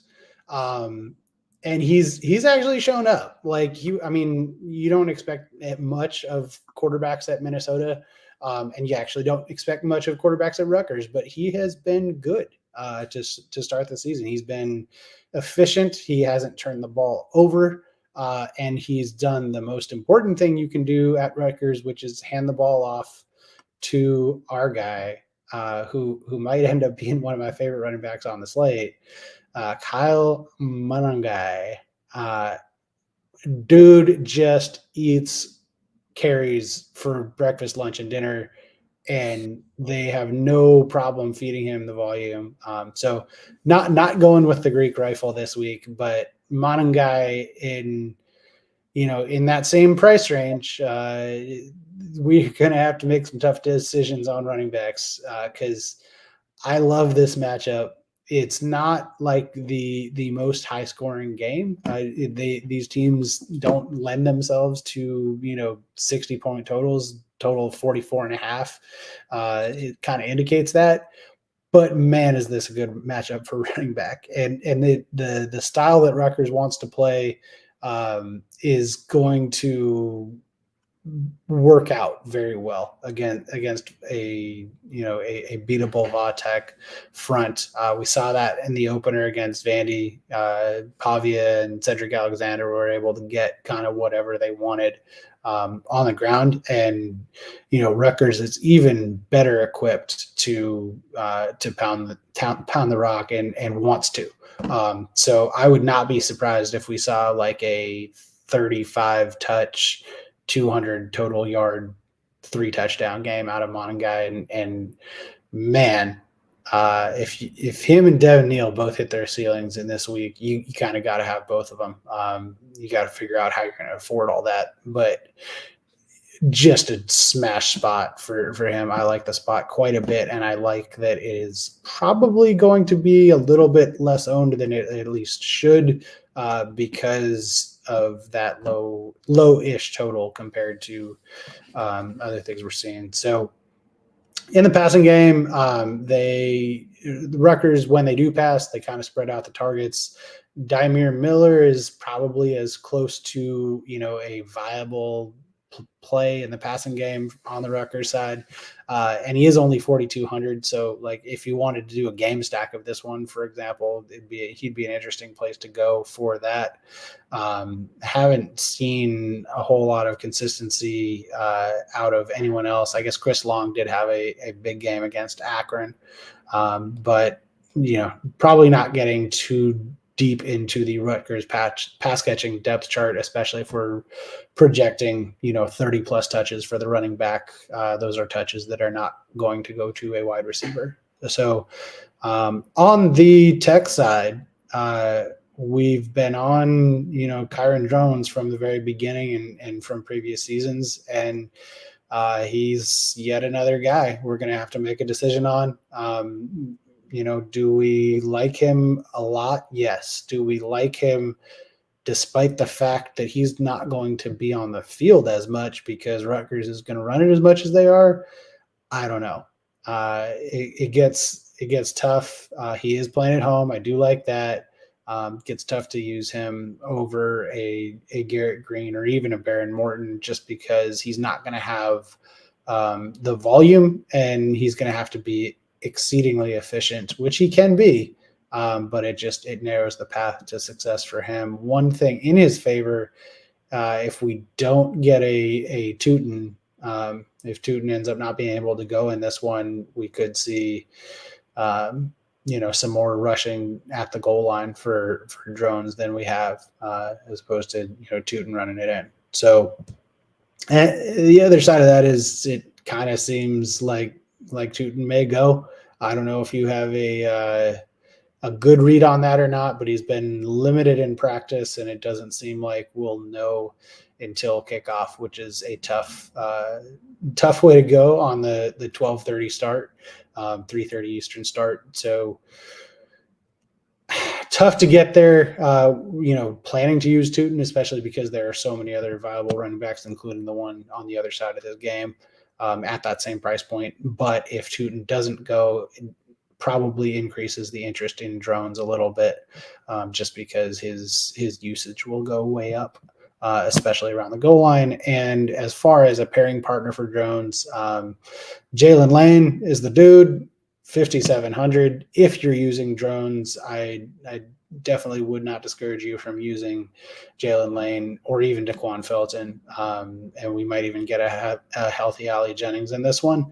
Also remains to be seen on that one. So I would say, probably no one from this game on the Tech side, but if we get confirmation before the noon Eastern kick that Tootin is out, then I could see Drones and a pass catcher being quite a bit more viable with Monangai running it back on the Rutgers side. Yeah, it does seem like they're doing the whole like baby and Tootin thing for the game. I would be shocked if he didn't play. He's been really good for us and this season, but yeah, the price tag is high and there's just so many other looks. I do like the call though if he misses going to Drones. A healthy Ali Jennings, which I'm not sure if we're going to get that or not, can be very scary. We saw that 60-yard touchdown he scored against Vanderbilt. He's a really good player when healthy, he just never is. He has the weapons to make it happen. So, and yeah, a fun guy with Kyle. Man, he's just phenomenal. It's crazy how he kind of snuck up and he stayed at Rutgers. I thought he might get pulled away from Rutgers, but he stayed.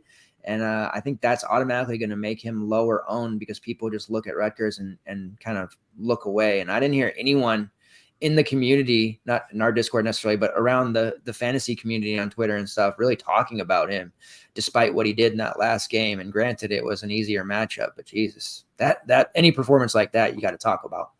All right, let's move along here. We have our last couple games.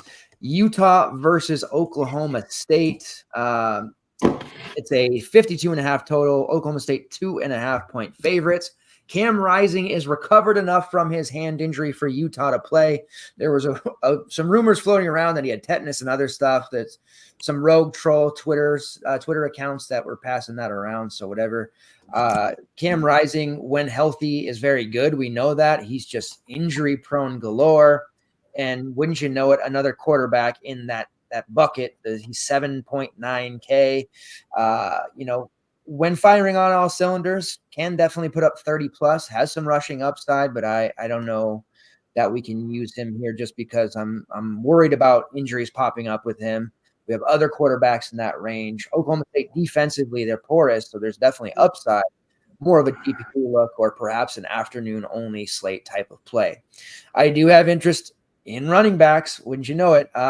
It's tough. I have to weigh out this DVP is a big thing for me. I weigh my plays towards DVP very, very heavily in both college basketball and college football. But I also know that playing Utah running backs is usually a losing proposition. And when you finally think you have it figured out, they flip it and you don't. On paper, Micah Bernard at 5'8" should be an absolute smash play against this Oklahoma State rush defense that just has done horrible time and time again. And if you dig in and look at a per carry basis, the running backs they've faced, yes, they got obliterated by Quinton Jackson, but the kid from South Dakota State, he really racked them on only 8 carries, and they've just really been bad against the running game.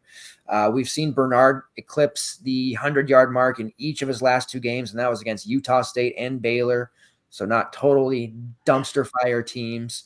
Only 5'8". I really want to get involved here, but I just can't help but feel like the second we do, 20 carries for Mike Mitchell or, the youngster Dejon Sandley, who hasn't really played a whole lot of snaps the last 2 games after that huge reception game he had in the first week.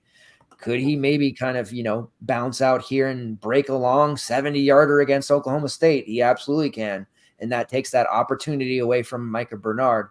Does Utah score too fast in the passing game? That takes away opportunities from Bernard. So there's a lot of downside to this play. And Jalen Glover, who isn't even really playing right now, it wouldn't shock me if he just came out of the stands and he took a touchdown in. So I am definitely weighing the positives versus the negatives here. Main lineup, Utah running backs, not something that I typically do and haven't for 3 years now. But man, the matchup is so elite for Bernard. I don't know. It's another tough decision there. As far as the receiving room goes, Dorian Singer has not been particularly great, but the targets are still continuing to be there. He's actually developed really well with Isaiah Wilson. I was kind of hoping that Cam Rising might still be limited for this one because I think Singer is on the cusp of a breakout game. Team high 18 targets, 10 catches for 109 yards, no touchdowns just yet. That first game, he was victimized because they were having 1 to 2 play drives. He's still getting the work, so I'm not ready to give up on Singer yet. And his price it's falling. We're getting closer to playability here at 5'8". One more, game, and we're talking about maybe a 4-5 Dorian Singer being an elite play. Brant Kuthi, the top tight end for them at 6'2". It's a little high for me. Yes, he's an absolute machine, but the course of his 18-year career, we've typically had him at the 4 or 5K range, so it's a little bit tough for me to get there with him. He has been extremely efficient with his targets. 8 catches for 142 yards, 3 touchdowns on 11 targets. You have Money Parks there, 8 catches for 133 yards, 2 touchdowns on 13 targets.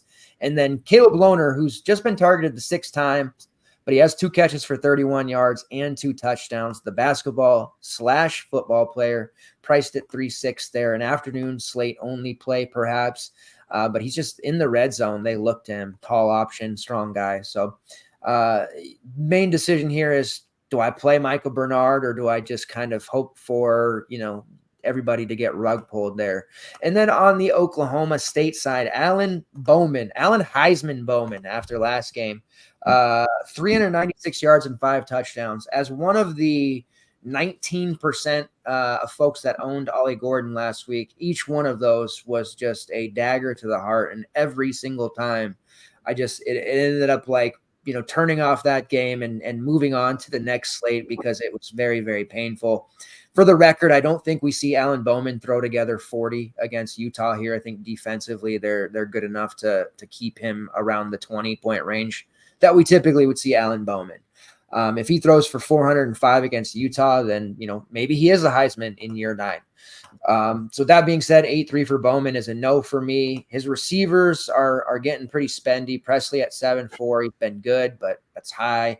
Deshaun Stribling is now priced up at 5-9. It was only a couple of weeks ago we were getting him in the upper 4K range.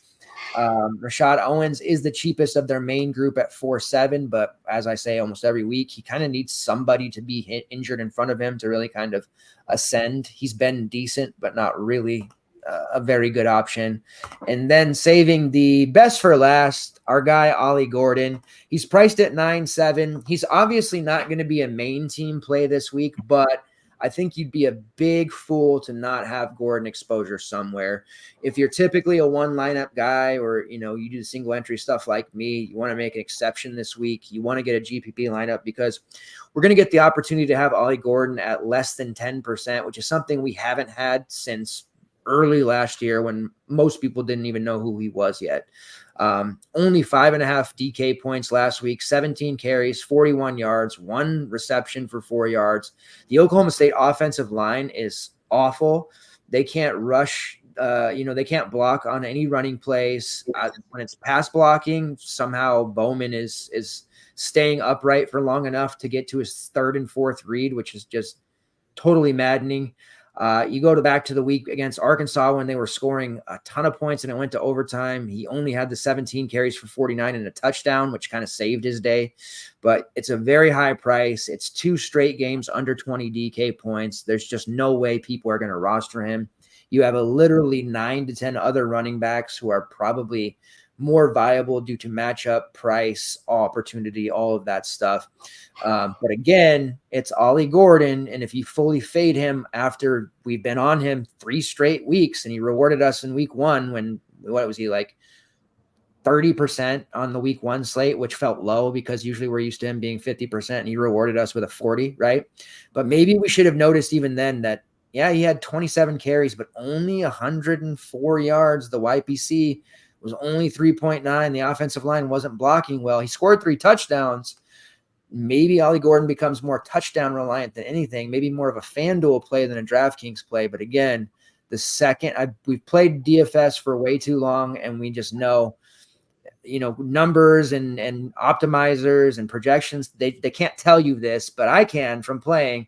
The second you jump off a guy you've been heavily invested in, he has a way of absolutely smashing the slate. And the amount of leverage you get from Ollie Gordon in large field at sub 10% with a 40 ceiling, grant, and a floor of 2, you just have to get Ollie Gordon exposure somewhere there. So he's not a core play this week. I don't think you can use him in your main lineup. That's kind of probably obvious at this point, but you can bet your ass I am making an extra lineup or 2 with Ollie Gordon because it's just silly not to. You just don't get him at this kind of projected ownership, which again, I don't have the aggregated stuff until tomorrow, but I know he's going to be less than 10% on. So moving on to the next game, but beforehand, there's 2 things I got to get from you.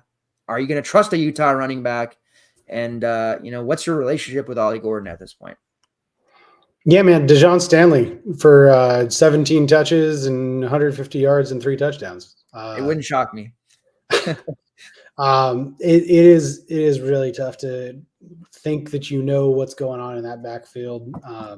And I probably have so many other running back plays that I don't get there or even like force myself into considering that because it's just I'm going to devote too much brain power to figuring out which Utah running back does well when there's like 17 other running backs that I know are going to do well. And so it's just too much brain damage for me on that one.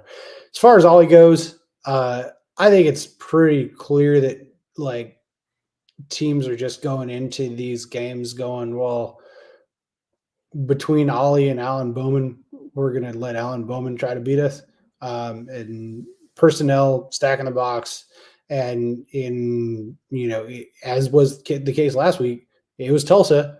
And turns out Tulsa defensive backs can't keep up in one-on-one coverage against Oklahoma State receivers. So I think that there is going to be a little bit of a pendulum swing to, hey, maybe we can't put 9 guys in the box to stop Ollie. And It turns out Alan Bowman, even if he looks stupid doing it, he's able to complete some passes down the field. So maybe we should have a little bit more of a balanced defense. Now, that said, it's Utah.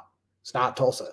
And so I don't know that Utah would ordinarily have to sell out as much to stop the run as a Tulsa would. And so, I think you're right in the sense that it'll be a better opportunity. There will be more holes open, and you're not going to see mismatched boxes to make life as difficult for Ollie. But I don't think he's going to be super efficient against Utah, even with neutral boxes. I think they're good enough defense that you're not going to get a 200-yard 5-touchdown game out of him against Utah on a good day.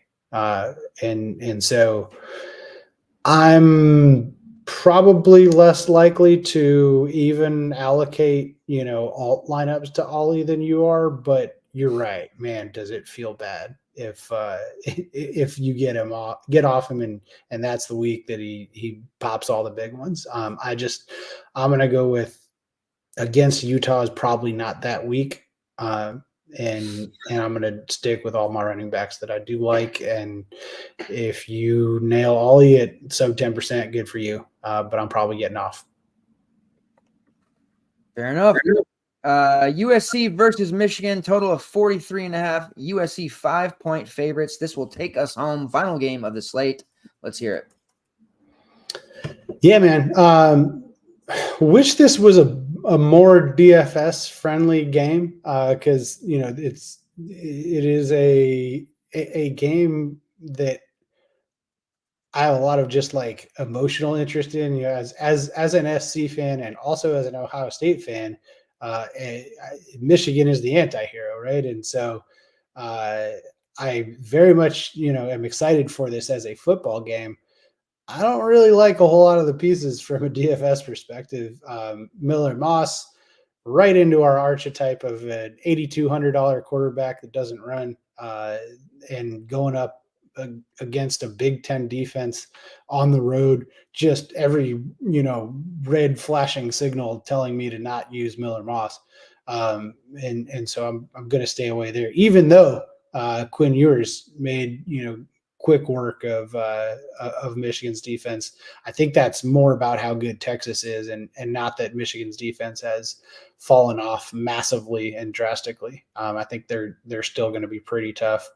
And this is a big game for them. This is, welcome to the Big Ten for USC. And I think Michigan's going to be fired up to defend their home field at the Big House. And I think life is generally going to be pretty tough for USC in this one. I don't know that they're ready for a physical game of this nature. Also, I like Michigan straight up in this one. I don't know why USC is getting 5.5 points. I think this is this just to me screams, I know Jim Harbaugh's not there anymore, but Harbaugh-esque blue collar, extremely physical game, and USC does not do well in that circumstance. I think that Michigan has the ball quite a bit, runs the ball quite a bit, and USC is flustered quite a bit throughout. And Michigan comes away with this one pretty handily. So not a lot of interest in the USC side as a whole, and it generally being a lower total game makes that even easier. Big question mark for Michigan, though. Are they going to get anything productive out of Alex Orji? He is a running back playing quarterback.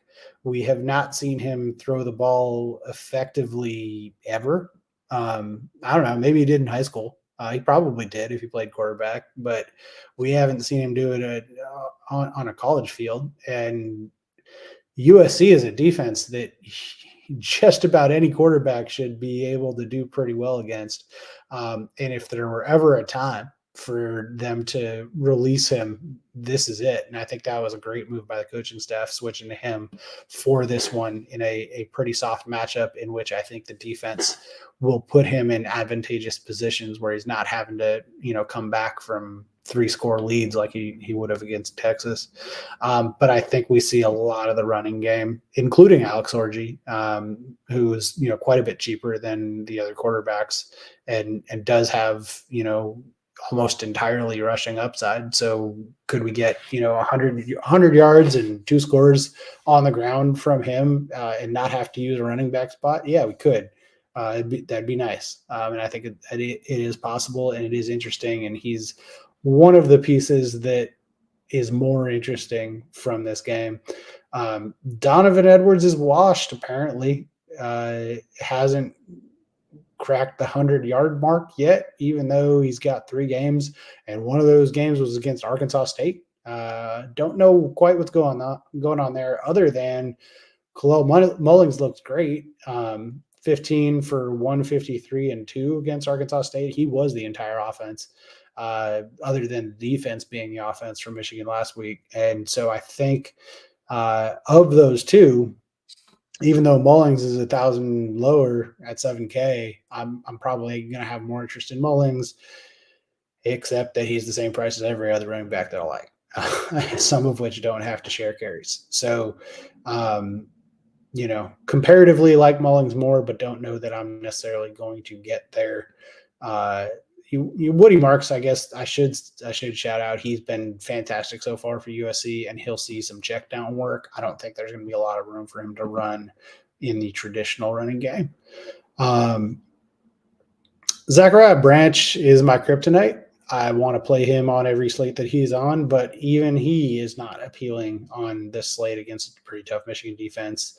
And with Orji at quarterback, I can't in good conscience recommend using a Michigan receiver. Samaj Morgan is talented, and they do like to get him involved, and Colston Loveland should be back and healthy for this one.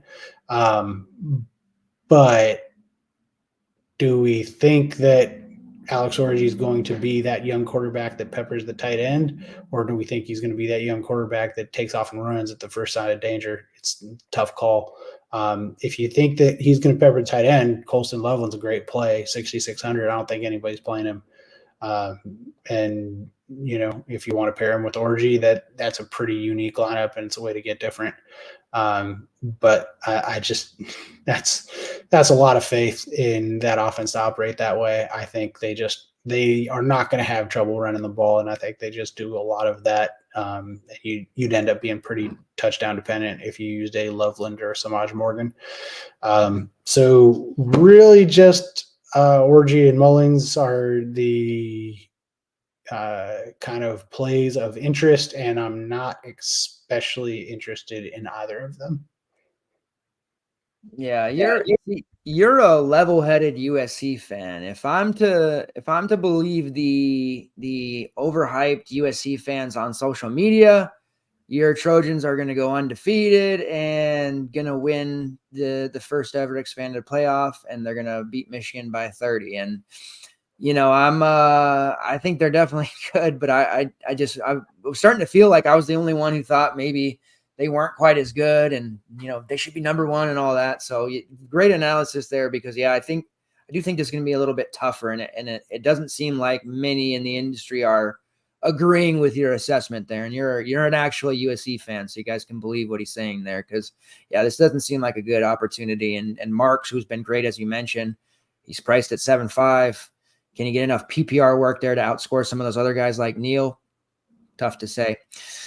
All right, we're going to circle back around to core. Let's jump into PrizePicks and Underdog and bets, and then we'll do cores and slate breakers. I'm going to start off with the PrizePicks. My number one, my favorite, and I've got him in a prop bet too. Abu Sama, our guy from Iowa State. He hasn't got an opportunity to really bust things yet, but he's getting that matchup. You had mentioned Arkansas State, and that's funny you did so, because Mullings just had that huge game against them last week.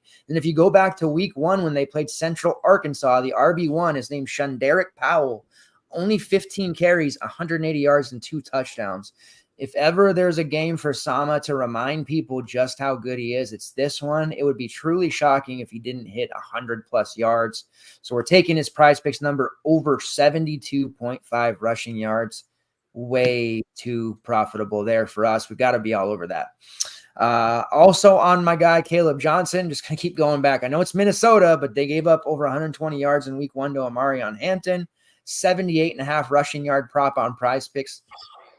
Come on, PrizePicks. You're giving us that. So I don't expect that to stay there for very long. Actually, Underdog pulled him off yesterday, I guess, and he hasn't been back. So they know that prop for Caleb Johnson is way too low.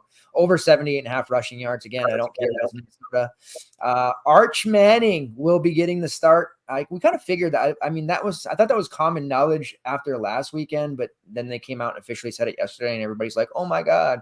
I think that's just mostly for engagements. But over 315.5 passing plus rushing yards. Arch showed some rushing upside last week, 53 yards on 3 carries. It's Louisiana Monroe. They're not going to see much resistance. General Booty, the transfer, is the quarterback for ULM. I think Manning is going to just absolutely show out. There's no reason for them not to just completely turn him loose. Might we see a quarterback controversy when Ewers gets healthy? Probably not, but you clearly can't keep this kid on the bench for long. I think he combo rush and passing. I think he hits 400. I might be crazy, but I don't know. Seydou Traore over 24.5 receiving yards. That's a goblin play. You can throw that in with those other ones. I think that's pretty sound. And then Elijah Badger over 49.5 receiving yards. That's also a goblin play.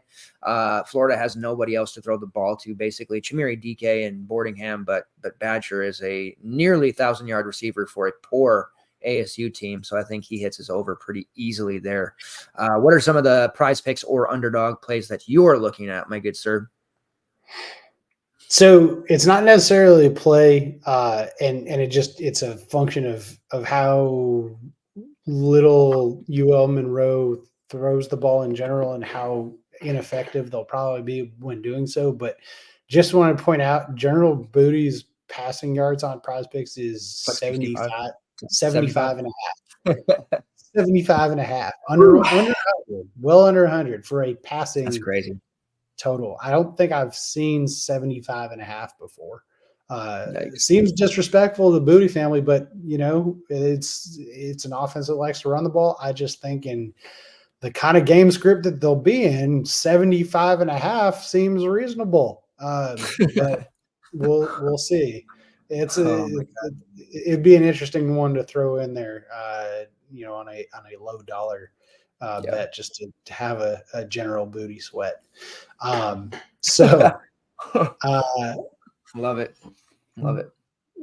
To some real plays, pretty much every running back over whatever their prop is. And if you want to get crazy, you could take the Demon instead. On Maffa's at 98.5, Demon at 124.5. I am more comfortable on Maffa at the regular 98.5.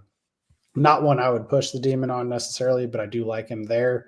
I like Montrell Johnson over 72.5 and also over the Demon of 99.5. I think he'll be heavily involved as Florida decides which quarterback they're going to be using. They may decide that they just hand it off to the running back, and that is the best decision going forward. The other ones, they don't have a Demon on Monungai. They only have a Goblin. He's at 111.5 on his regular number, and I would, if a Demon shows up, I don't know if they add them after the fact or not, but if a Demon shows up, I would take a Demon up to like 150 on Monungai. I think he's going to have such a good game, man. And then Mullings over 64.5. I would keep that where it is and not go to the 99.5 Demon. Even though I like Mullings quite a bit, I think, ask him for 100 where he's the second guy of a split in what should be a competitive game. That's a little bit tough. But I do like his 64.5. And then what else do we like? Like Nate Noel over 77.5 against Vandy. Their front hasn't really been able to stop a whole lot. And Nate Noel did, I know we talked about it a little bit last week. He did kind of seem to separate himself as the true, RB1 as opposed to the 1A, 1B thing that they had going with him and Carroll. And I think that he'll be successful again in that endeavor as well this week. And then I would love to get you a receptions one other than Travis Hunter, but there's only Travis Hunter available in the receptions category. That said, Travis Hunter over 7.5 receptions. Why not? He's going to get like 14 targets at least, and maybe closer to 20 as much as they're featuring him. So I think over 7.5 receptions feels pretty safe. Even though it is going up against a little bit tougher competition in Baylor this time around. So that's what I got. Pretty much over every rushing total you can find, and then over Travis Hunter's receptions while when we're looking to another category.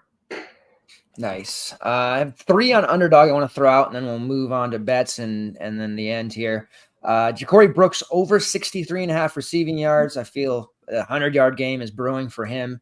Dorian Singer, I'm a Singer truther. What can I say? Over 37.5 receiving yards. That was, I believe, like in the 40s on PrizePicks. So taking that there, over 37.5. And then as much as we are worried about the Clemson matchup, there is a 4 reception prop for Casey. He had 8 receptions last week. Didn't have much yardage there, but I think 4 receptions, they're going to find a way. It might all be bubble screens, but he's going to have over 4 receptions, so I'll take that as well. Those are the 3 more Underdog plays you can add to diversify. And then got a couple people asking about bets there in the chat. I have the 2 featured from the free article that I do every week, and then I have 2 props that come out. I'll give you 4 here, and then we'll get to our cores and slate breakers. Abu Sama, 80-plus rushing yards. Right now it's plus 125. I might look at the 100-plus there like I did Caleb Johnson last week, but that's my horse this week. I'm on Sama heavy. Miami, we got it in at minus 16.5 against South Florida. It's now minus 17 on DraftKings. Still like it there. I think they win by 3 touchdowns or more. I'm very, very confident. I took a ton of futures out on Miami to make the playoff, win the ACC, Cam Ward to win the Heisman. It is no surprise to me that they're just mowing teams down. I know it was a surprise to some, but that was one team that I felt really comfortable on. Again, I take the good with the bad. I've been awfully wrong about NC State, so but yeah, Miami's a team that I've been very proud of that one. Cincinnati minus 3.5 against Houston. Again, I was a little bit weirded out that I saw minus 5 initially, but our model likes it, and I just don't see how Houston keeps that one under double digits. I think like 10-14 is a pretty safe win for Cincinnati. So might be some alt line opportunities there for even better odds. And then Northern Illinois took them minus 14 against Buffalo, riding a little bit there with the win over Notre Dame, right? They're minus 13.5 now. Buffalo does not have a very good quarterback in CJ Akbana.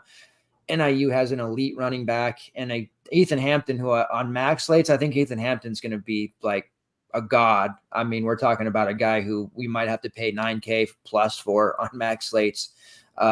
He is just really, really good in the early going. So I like them to beat Buffalo by 2 touchdowns or more. I'm pretty confident in that one. So those are my featured bets. I'll have a little bit more on Saturday morning as well, but those are the ones to get you here into Friday. All right, so circling back around to the DFS slate, let's get a core 3 from you, Jake, on the DK main. So many options. How could we possibly pin it down to 3? But let's hear you try. Sure.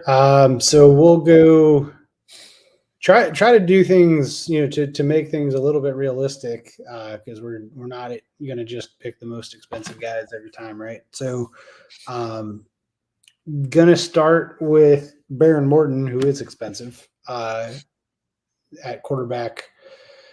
I'm going to throw Monangai in at running back, which means we need to find an inexpensive receiver, which is, a way that a thing that I usually like to do anyhow.